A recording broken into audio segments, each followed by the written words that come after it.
আকাশবাণী খবর পড়ছি চঞ্চল ভট্টাচার্য। প্রথমে বিশেষ বিশেষ খবর। প্রধানমন্ত্রী আজ অমৃত স্টেশন প্রকল্পের আওতায় 103টি নবরূপে সজ্জিত স্টেশন জাতির উদ্দেশ্যে উৎসর্গ করবেন।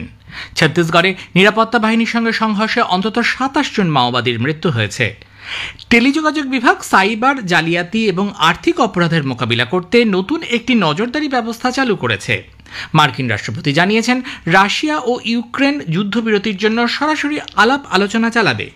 মুম্বাই ইন্ডিয়ান্স চতুর্থ দল হিসেবে এবারের আইপিএলে প্লে অফে জায়গা করে নিয়েছে। আসছে বিস্তারিত খবরে। প্রধানমন্ত্রী নরেন্দ্র মোদী আজ রাজস্থান সফরে যাচ্ছেন। বিকানেরে পৌঁছে তিনি দেশনোকে কার্নি মাতার মন্দির দর্শন করবেন। প্রধানমন্ত্রী দুপুরে অমৃত ভারত স্টেশন প্রকল্পের আওতায় নতুন রূপে সজ্জিত দেশনোক স্টেশনের উদ্বোধন করবেন এবং বিকানের মুম্বাই এক্সপ্রেস ট্রেনের যাত্রার সূচনা করবেন। এরপর পালানায় 26,000 কোটি টাকারও বেশি মূল্যের একগুচ্ছ উন্নয়নমূলক প্রকল্পের সূচনা ও শিলান্যাস করবেন তিনি। সেখানে একটি জনসভায় ভাষণ দেওয়ার কর্মসূচি রয়েছে তার। দেশের রেল পরিকাঠামোর ক্রমমানোন্নয়নের যে সংকল্প প্রধানমন্ত্রী নিয়েছেন তার সঙ্গে সাযুজ্য রেখে দেশের 18টি রাজ্য ও কেন্দ্রশাসিত অঞ্চলের 86টি জেলায় 103টি নবরূপে সজ্জিত অমৃত স্টেশনের উদ্বোধন করা হবে আজ। এগুলির জন্য 1100 কোটি টাকারও বেশি অর্থ ব্যয় করা হয়েছে। অমৃত ভারত স্টেশন প্রকল্পের আওতায় 1300 বেশি স্টেশনের আধুনিকীকরণের করা হয়েছে। স্টেশনগুলিতে আঞ্চলিক স্থাপত্যের ছাপ যেমন ফুটে উঠেছে, তেমনি গুরুত্ব দেওয়া হয়েছে যাত্রী স্বাচ্ছন্দ্যের ওপর। কার্নি মাতার মন্দির দেখতে বহু তীর্থযাত্রী ও পর্যটক দেশনোক রেল স্টেশনে আসেন। স্টেশনটিকে মন্দিরের আদলে গড়ে তোলা হয়েছে। তেলেঙ্গানার বেগমপেট রেল স্টেশন গড়ে উঠেছে কাকাতীয় স্থাপত্যের অনুকরণে। বিহারের থাওয়ে স্টেশনে 52টি শক্তিপীঠের অন্যতম মা থাওয়েওয়ালির মুরাল ও মধুবনী চিত্রকলার নিদর্শন রয়েছে। রেলযাত্রাকে আরও মসৃণ ও পরিবেশ বান্ধব করে তোলার লক্ষ্যে ভারতীয় রেল 100% বৈদ্যুতিকরণের দিকে এগোচ্ছে। প্রধানমন্ত্রী চুরু সাদুইপুর রেল লাইনের শিলান্যাস করবেন। জাতির উদ্দেশ্যে উৎসর্গ করবেন সুরাতগাল ফালোদি, ফুলেরা দেগানা, উদয়পুর হিম্মতনগর, ফালোদি জয়সালমীর এবং সামদারি বার্মের রেলপথের বৈদ্যুতিকীকরণ। শ্রী মোদী জাতীয় মহাসড়ক চওড়া করার কাজ এবং আন্ডারপাসেরও শিলান্যাস করবেন। 7টি সড়ক প্রকল্পের সূচনা করবেন তিনি। সকলের কাছে বিদ্যুৎ পৌঁছে দেওয়া এবং দূষণমুক্ত বিদ্যুতের লক্ষ্যে প্রধানমন্ত্রী বিকানির ও নাওয়ায় সৌর প্রকল্পের শিলান্যাস করবেন। এছাড়াও রাজস্থান সরকারের 25টি গুরুত্বপূর্ণ প্রকল্পের শিলান্যাস ও সূচনা করবেন তিনি। এগুলি রাজ্য জুড়ে পরিকাঠামো সংযোগ, বিদ্যুৎ সরবরাহ, স্বাস্থ্য পরিষেবা ও জল সরবরাহের উন্নতি করবে। পালি জেলায় 7টি শহরে অমৃত 2.0 আওতায় নগর জল সরবরাহ প্রকল্পের আধুনিকীকরণের সূচনা করার কর্মসূচিও তাঁর রয়েছে। সন্ত্রাসবাদের বিরুদ্ধে ভারতের অবস্থান স্পষ্ট এবং অপরাধ সিঁদুর নিয়ে বিভিন্ন দেশে কূটনৈতিক প্রচারের জন্য কেন্দ্রের 7টি সর্বদলীয় প্রতিনিধি দলের মধ্যে একটি দল সফর করছে। জেডিইউ এর সাংসদ সঞ্জয় কুমার ঝায়ের নেতৃত্বাধীন প্রতিনিধি দলের সদস্যরা ইন্দোনেশিয়া, মালয়েশিয়া, কোরিয়া, জাপান এবং সিঙ্গাপুর এই 5টি দেশ সফর করছেন। এই দলে পশ্চিমবঙ্গের থেকে আছেন তৃণমূল কংগ্রেসের অভিষেক বন্দ্যোপাধ্যায়ও। প্রতিনিধি দলটি রওনা হওয়ার আগে সঞ্জয় ঝা নতুন দিল্লিতে সাংবাদিকদের বলেন, সন্ত্রাসবাদ পাকিস্তানের রাষ্ট্রনীতির একটি অংশ এবং ইসলামাবাদ কিভাবে জঙ্গিদের সমর্থন করছে গোটা বিশ্বকে সে ব্যাপারে তারা অবহিত করবেন। आतंकवाद जो है वो पाकिस्तान की स्टेट पॉलिसी, इनके नकाब को उतारना। वहां से कोई 2-4 लोग ऐसे नहीं आते हैं, पूरा स्टेट उसको स्पॉन्सर करता है, पूरा थ्राइव करता है स्टेट के सपोर्ट से। इस बात को पूरे दुनिया में जाकर के बताना। ऐसा नहीं होगा कि हमारे यहाँ आकर के टेररिस्ट एक्टिविटी करते रहिए और उसको हम झेलते रहेंगे। শিবসেনা সাংসদ শ্রীকান্ত শিন্ডের নেতৃত্বে আরেকটি দল সংযুক্ত আরব আমিরশাহী, লাইবেরিয়া, গণতান্ত্রিক কঙ্গো প্রজাতন্ত্র এবং সিয়েরা লিওন সফর করছেন। উল্লেখ্য, পাকিস্তানের চক্রান্ত এবং ভারতের সফল সন্ত্রাস বিরোধী অভিযানের বিষয়ে আন্তর্জাতিক স্তরে সকলকে অবহিত করতে 7টি বহুদলীয় প্রতিনিধি দল গঠন করা হয়েছে। আগামী মাসের 5 তারিখের মধ্যে এই প্রতিনিধি দলগুলি 32টি দেশ সফর করবে।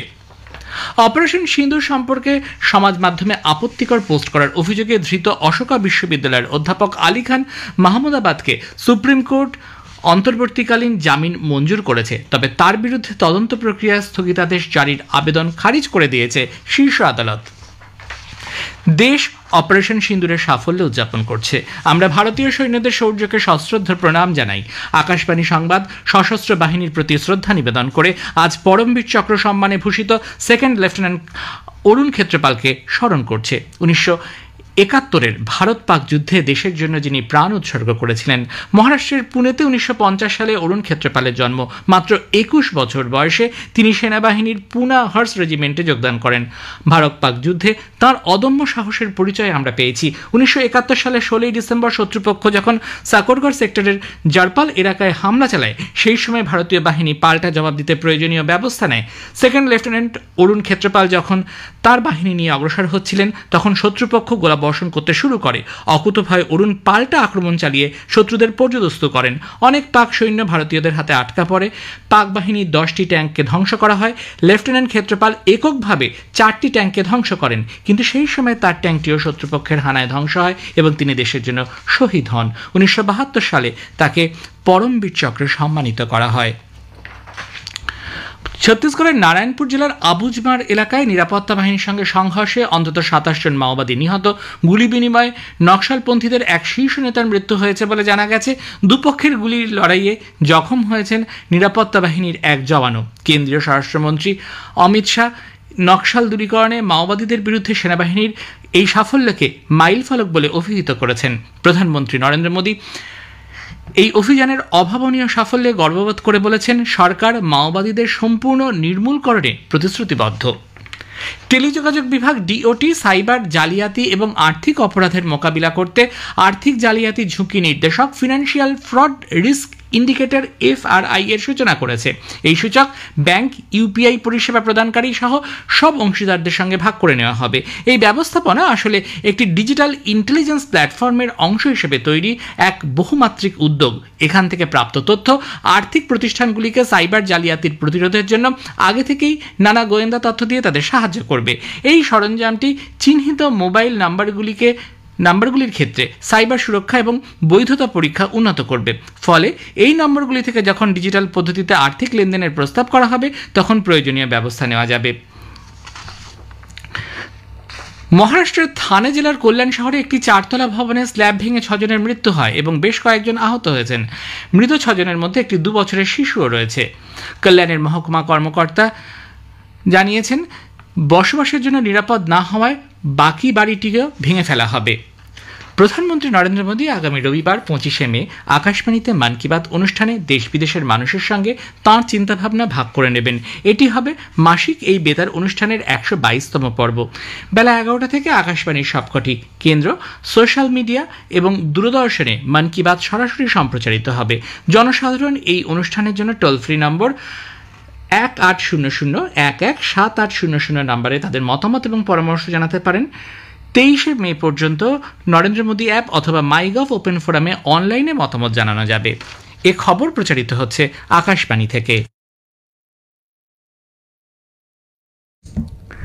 আমাদের সংবাদ শোনা যাবে ইউটিউব চ্যানেল আকাশবাণী সংবাদ বাংলা, ফেসবুক ও ইনস্টাগ্রাম আকাশবাণী সংবাদ কলকাতা এবং এক্স হ্যান্ডেল AIR নিউজ কলকাতাতে। মার্কিন রাষ্ট্রপতি ডোনাল্ড ট্রাম্প জানিয়েছেন, যুদ্ধবিরতির লক্ষ্যে এবং যুদ্ধের সম্ভাব্য অবসানে রাশিয়া ও ইউক্রেন নিজেদের মধ্যে সরাসরি আলাপ আলোচনা চালাবে। রাশিয়ার রাষ্ট্রপতি ভ্লাদিমির পুতিনের সঙ্গে প্রায় 2 ঘন্টা ধরে টেলিফোনে কথা বলার পর ট্রাম্প জানান, তাদের মধ্যে আলোচনা ইতিবাচক হয়েছে। দুপক্ষই কথা বলে সমস্যা মেটানোর জন্য প্রস্তুত। সামাজিক মাধ্যমে এক বার্তায় ট্রাম্প জানিয়েছেন, উদ্ভূত দ্বন্দ্বের বিষয়ে যেহেতু ওই দুটি দেশ সবথেকে ভালো জানে, তাই তাদের মধ্যে শান্তি আলোচনা চলবে। এদিকে ইউক্রেনের প্রাক্তন রাষ্ট্রপতি ভিক্টর ইয়ানুকোভিচের উপদেষ্টা অ্যান্ড্রি কর্টনভ স্পেনের ম্যাড্রিডে অজ্ঞাত পরিচয় বন্দুকবাজের গুলিতে প্রাণ হারিয়েছেন। বাংলাদেশ তাদের জমি ব্যবহার করে মায়ানমারের রাখাইন প্রদেশে মানবিক করিডোর তৈরির সম্ভাবনা খারিজ করে দিয়েছে। এই ধরনের কোনো প্রস্তাব নিয়ে কোনো দল বা পক্ষের সঙ্গে কোনো রকমের আলোচনা হয়নি বা হওয়ার সম্ভাবনা নেই বলে দেশটির জাতীয় নিরাপত্তা বিষয়ক উপদেষ্টা ডক্টর খলিলুর রহমান জানিয়েছেন। মুম্বাই ইন্ডিয়ান্স চতুর্থ দল হিসেবে এবারের IPL এর প্লে অফে জায়গা করে নিয়েছে। গতকাল মুম্বাইয়ের ওয়াংখেড়ে স্টেডিয়ামে মুম্বাই ইন্ডিয়ান্স 59 রানে দিল্লি ক্যাপিটালসকে হারিয়ে প্লে অফে যাওয়া নিশ্চিত করেছে। Gujarat Titans, Royal Challengers Bengaluru ও পাঞ্জাব কিংস ইতিমধ্যেই প্লে অফে পৌঁছে গেছে। শেষে বিশেষ খবর আরও একবার। প্রধানমন্ত্রী আজ অমৃত স্টেশন প্রকল্পের আওতায় 103টি নবরূপে সজ্জিত স্টেশন জাতির উদ্দেশ্যে উৎসর্গ করবেন। ছত্তিশগড়ে নিরাপত্তা বাহিনীর সঙ্গে সংঘর্ষে অন্তত 27 জন মাওবাদীর মৃত্যু হয়েছে। খবর শেষ হলো। এরপর খবর শুনবেন 7:25 মিনিটে।